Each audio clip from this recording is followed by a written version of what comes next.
Na nimesema mambo mengi sana kwa ajili ya nchi yetu. Hii ni Tanzania mama. Mungu ametupa zawadi. Gwajima atapita, Nancha atapita, rais atapita, lakini Tanzania itabaki. Kwa hiyo lazima tuzungumze juu ya Tanzania yetu, sio wanadamu ambao watapita siku moja hawapo duniani. Na hatuwezi kunyamaza wakati mwingine. Nilitamani kunyamaza sana, lakini kinachoendelea sioni kama kinaleta amani. Sioni kama kinaleta furaha. Ngoja nizungumze kama maoni yangu. Kama Mtanzania nina haki ya kutoa maoni yangu. Tuzungumze ya mchungaji Josephat Gwajima, yeye ana nafasi kubwa ya kutoa maoni yake. Siungi mkono kutekwa kwa watu, siungi mkono kuuawa kwa watu. Hata Biblia inakataza kuua. Kwenye Kutoka sura ya 20 nasema amri mojawapo 10 zile nasema usiue.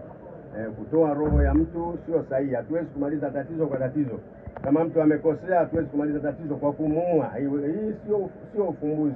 Tunaweza tatizo kutafuta suluhu iliyo sahihi ya kurekebisha kile ambacho kinatufanya tufarakane. Siungi mkono kabisa mauaji. Siungi mkono kutekwa kwa watu hata kidogo. Lakini ninachosema mimi, baada ya tatizo hili, baada ya hii changamoto, ile approach, watu wanasemaje?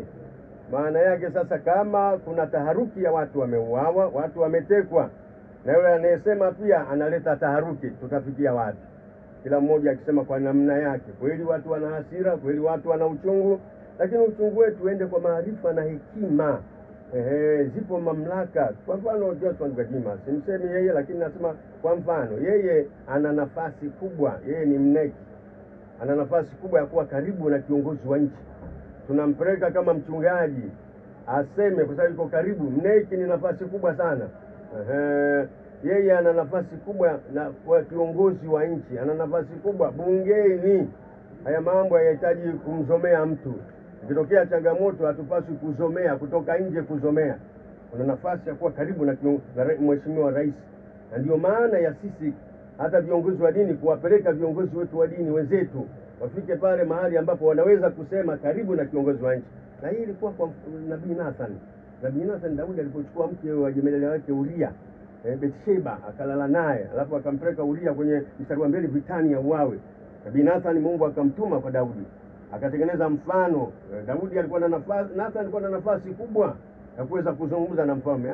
Huwezi kusema mtu mwenye nafasi kubwa kama sisi hoya tu, unasema tu wewe una nafasi kubwa. Gwajima ana nafasi kubwa, mneki. Gwajima anakutana na mheshimiwa rais wakati wote ule.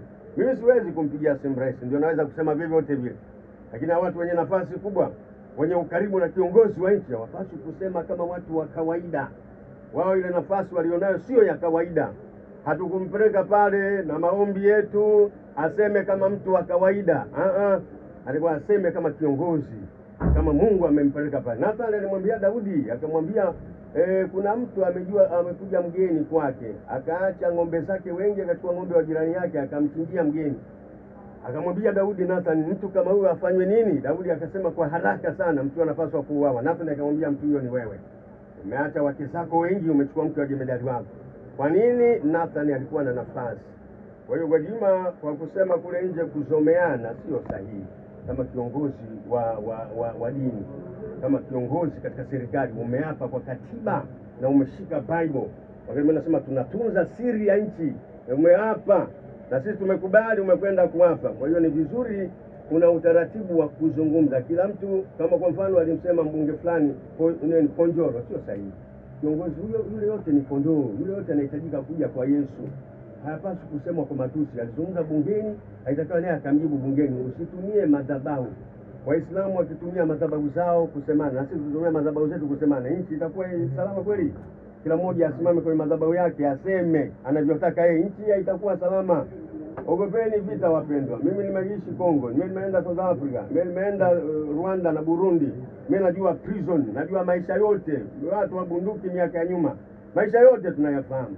Kwa hiyo ogopa, tuko huru hivi, unakula mikate. Biblia inasema katika Mithali sura ya 15, heri mego kavu pamoja na amani kuliko chakula kinono na mafarakano.